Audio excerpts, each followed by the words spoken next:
नमस्कार। मैं डॉक्टर मंजू भार्गवी भार्गवी सिंफो में आप सभी का हार्दिक स्वागत करती हूँ। आज मैं आप लोगों को श्री राजेश जोशी, हिंदी साहित्य के प्रसिद्ध कवि है, उनके द्वारा लिखित संयुक्त परिवार कविता का सारांश सुनाने जा रही हूँ। सारांश सुनाने से पहले एक बार कविता को पढ़ेंगे। संयुक्त परिवार। अरे, मेरे आने से पहले ही कोई लौट कर चला गया है। घर के ताले में उसकी पर्ची खुशी है। आया होगा न जाने किस काम से वहां, न जाने कितनी बातें रही होगी मुझसे कहने को। चली गई है सारी बातें भी लौटकर उसी के साथ। रास्ते में हो सकता है कहीं उसने पानी तक ना पिया। सोचा होगा शायद उसने कि यही मेरे साथ पिएगा चाय। कैसा लगता है इस तरह किसी का घर से लौट जाना। इस तरह कभी कोई भी नहीं लौटा होगा बचपन के उस पौत्रुत घर से। वहां बाबा थे, दादी थी, माँ और पिता थे। लड़ते झगड़ते भी साथ साथ रहते थे सारे भाई बहन। कोई ना कोई हर वक्त बना ही रहता था घर में। पल दो पल को बिठा ही लिया जाता था हर आने वाले को। पूछ लिया जाता था गुड़ और पानी को। खबर मिल जाती थी बाहर गए आदमी की। ताला देखकर शायद ही कभी कोई लौटा होगा घर से। टूटने के क्रम में टूट चुका है बहुत कुछ, बहुत कुछ। अब इस घर में रहते हैं इन मीन तीन जन।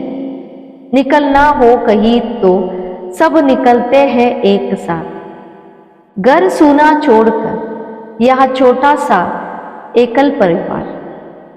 कोई एक बाहर चला जाए तो दूसरों को काटने को दौड़ता है घर। नए चलने से बहुत सहूलियत बख्शी है चारों को।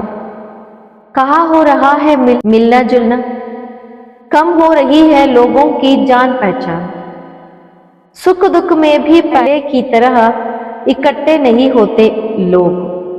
तार से आ जाती है बधाई और शोक संदेश। बाबा को जानता था सारा शहर, पिता को भी 4 मोहल्ले में लोग जानते थे। मुझे नहीं जानता मेरा पड़ोसी मेरे नाम से। अब सिर्फ एल्बम में रहते हैं परिवार के सारे लोग एक साथ। टूटने की इस प्रक्रिया में क्या क्या टूटा है कोई नहीं सोचता। कोई ताला देखकर मेरे घर से लौट गया है।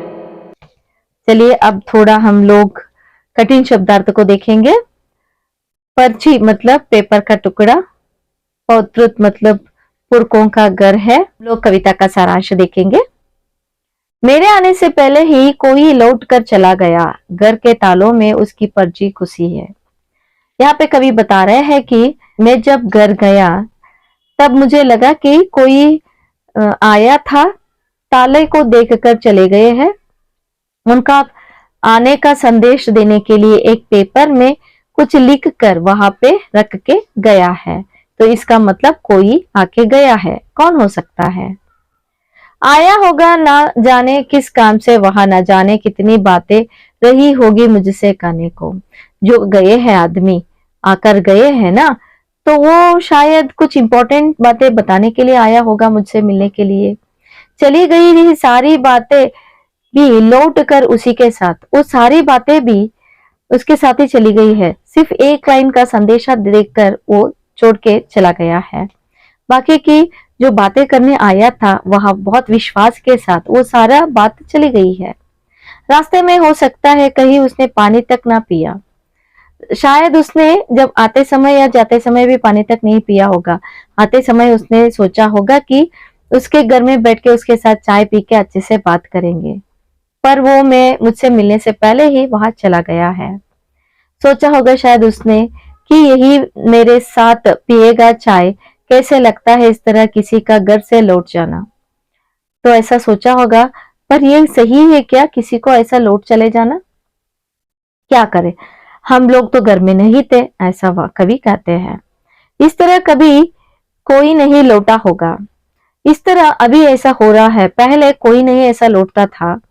बचपन के उस पौतृक घर से, मतलब बचपन में जॉइंट फैमिली था हमारे पुरखों का घर था, वहां पे सभी लोग रहते थे, दादा दादी, माता पिता, भाई बहन, बहुत लोग रहते थे, साथ साथ झगड़ा करते थे, बातें करते थे, और आने वाले लोगों को कोई ना कोई बिठाते थे, बात करते थे, पानी पिलाते थे। अब घर की स्थिति ऐसी नहीं है।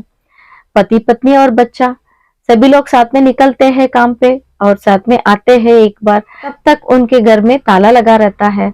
ये अब की रिवाज बन चुकी है, बताते हैं ऐसा। आगे बताते हैं, इस तरह कभी नहीं कोई नहीं लौटा होगा बचपन से उस पौतृक घर से। वहां बाबा थे, दादी थी, माँ और पिता थे, लड़ते झगड़ते थे, साथ साथ रहते थे सारे भाई बहन, कोई ना कोई हर वक्त बना ही रहता था घर में। पल दो पल क्यों बिता ही लिया जाता था, हर आने वाले को पूछ लिया जाता था गुड़ और पानी को। खबर मिल जाती थी बाहर गए आदमी की, ताला देखकर शायद ही कोई लौटा होगा घर से। यहाँ पे बताते हैं कि पहले स्थिति ऐसी थी, कुछ ना कुछ तो पूछता था, पर ऐसी स्थिति अब नहीं है। शायद मुझसे आने से पहले कोई आकर घर से लौटा होगा। टूटने के क्रम में टूट चुका है बहुत कुछ, बहुत कुछ। अब इस घर में रहते हैं इन मीन तीन जन, ना हो कहीं तो सब निकलते हैं एक साथ घर सूना छोड़कर।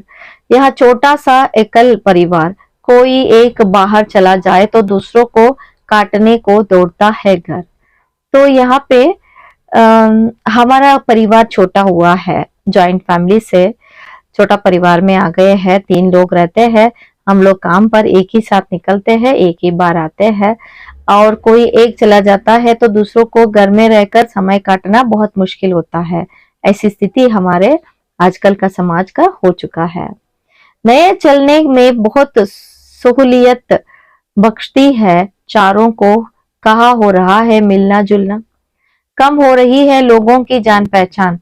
सुख दुख में भी पहले ही तरह इकट्ठे नहीं होते लोग, तार से आ जाते हैं बधाई और शोक संदेश। यहाँ पे बताते हैं कि सुख दुख के लिए पहले तो आस पड़ोस के लोग आ जाते थे, सभी संबंधी आ जाते थे और जॉइंट फैमिली होता था। पर अब ऐसा नहीं है, कोई भी है, दुख हो या सुख हो, कोई नहीं आता है हमसे पूछने के लिए। और दुख सभी का संदेश आजकल टेलीग्राम में आता रहता है। ये और भी अपडेट हो चुका है कि व्हाट्सएप में आना शुरू हो गया है। बाबा को जानता था सारा शहर, पिता को भी 4 मोहल्ले के लोग जानते थे। मुझे नहीं जानता मेरा पड़ोसी मेरे नाम से, अब सिर्फ एल्बम में रहते हैं परिवार के सारे लोग एक साथ। टूटने की इस प्रक्रिया में क्या क्या टूटा है कोई नहीं सोचता, कोई ताला देखकर मेरे घर से लौटा गया है। यहाँ पे बताते हैं कि पुराने जमाने में मेरे दादा को सभी लोग जानते थे, उसके बाद का जनरेशन मेरे पिता को भी लोग जानते थे, पहचानते थे, पर अब की स्थिति ऐसी हो गई कि मेरा पड़ोस वाला मेरा नाम तक नहीं जानता है, फिर भी हम लोग पड़ोस में रहते हैं। इस तरह अपरिचित की जिंदगी हमें जीना पड़ रहा है। अब हम लोग अपने परिवार को सिर्फ एल्बम में देखते हैं। टूटने की प्रक्रिया में क्या क्या टूट गया है, बहुत कुछ। रिश्ते टूट गए हैं, मन टूट गया है, भावनाएं टूट गई है। कोई नहीं सोचता इसके बारे में, कोई नहीं सोचता है, सिर्फ अपने अपने बारे में सोचते हैं। कोई ताला देखकर मेरे घर से लौट गया है। यहाँ पे बताते हैं कि शायद मेरे घर में कोई आया होगा मुझसे पहले और वहां ताला देखकर चला गया होगा। हाँ, मैं भी यहाँ पे बताने हूँ कि आजकल के समाज या परिवार की स्थिति ऐसी बन गई है कि हम लोगों को काम पे जाना जरूरी हो गया है और हम लोग जॉइंट फैमिली में रहने की मनस्थिति भी बहुत कम हो चुकी है। तो कभी यहाँ पे जो भावना व्यक्त कर रहे हैं वो सही लग रहा है। हम लोगों को बहुत बार लगता है कि अकेलापन, फिर भी हम लोगों को इस स्थिति को एडजस्ट करना पड़ रहा है।